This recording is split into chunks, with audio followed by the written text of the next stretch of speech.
दोस्तों नमस्कार। किशोर कुमार साहब का एक गाना आया था, ये दिल ना होता बेचारा। फिल्म ज्वेल थी 1963 में आई थी। क्या आपको पता है कि ये गाना, इस गाने की जो तर्ज थी, जो इसके गाने का जो संगीत था या कंपोजिशन थी, वो पहले रफ़ी साहब उससे 3 साल या 4 साल पहले ये गाना गा चुके थे। जी हाँ दोस्तों, आज हम इसी के बारे में चर्चा करेंगे और आपको इसी के बारे में जानकारी देंगे।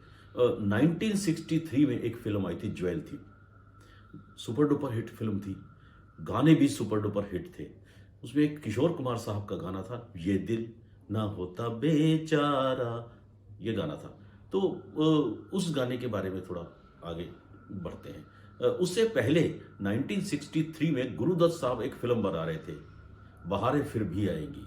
तो गुरुदत्त साहब ने उस गीत को जो संगीत दिया था उसमें एस डी बर्मन साहब ने, और जो ज्वेल थी का जो म्यूजिक था उसमें भी एस डी बर्मन साहब का ही म्यूजिक था, और गीत मजरू सुल्तानपुरी साहब ने लिखे थे।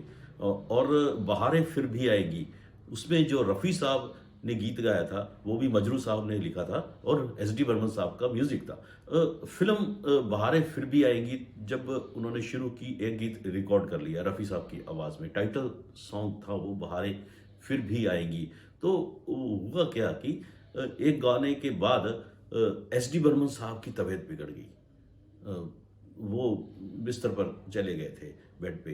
तो हालात थोड़े देखकर, तो गुरुदत्त साहब को जल्दी थी। उन्होंने कहा कि यार मेरे को फिल्म कंप्लीट करनी है हर हालत में।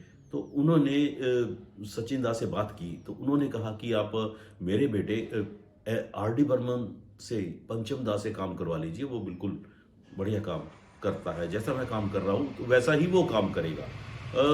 फिर शायद उनको इस बात पे यकीन नहीं हुआ या भरोसा नहीं, उन्होंने ओपी नैयर साहब से, गुरुदत्त साहब ने बात की कि मैं इसके लिए संगीत आपसे मैं करवाना चाहता हूँ, रिक्वेस्ट की उनसे।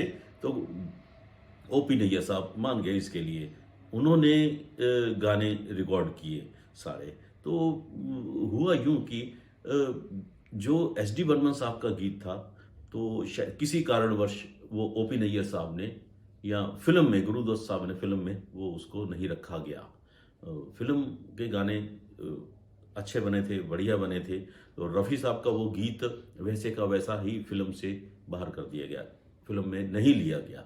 गाना बहुत बढ़िया है। आपको डिस्क्रिप्शन में इस गाने का हम लिंक दे देंगे। आप रफ़ी साहब का गाना जो गीत है वो भी सुनिए। तर्ज बिल्कुल सेम है, वही है, लेकिन उसमें बोल बदल दिए गए हैं। बोल, क्योंकि मजरू सुल्तान में पहला गीत जो था वो भी मजरू साहब ने ही लिखा था, तो दूसरा गीत भी मजरू साहब ने ही लिखा था। हुआ क्या कि 1964 में गुरुदत्त साहब का इंतकाल हो गया, डेथ हो गई, और भी मुश्किल आ गई।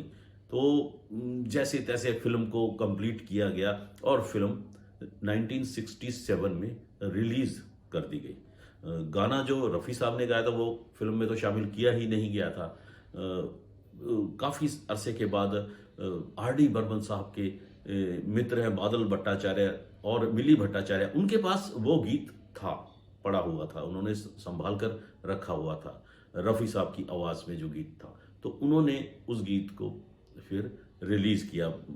यूट्यूब के ऊपर भी आप इस गाने को देख सकते हैं, ना देखना तो नहीं, ऑडियो ही था इसका, आप इस गीत को सुन सकते हैं। तो आपको लिंक उस गाने का आपको अपने इस डिस्क्रिप्शन में दे देंगे। आपको ये वीडियो कैसा लगा, जानकारी से भरपूर है। आप कमेंट कीजिए, लाइक कीजिए और शेयर कीजिए। धन्यवाद।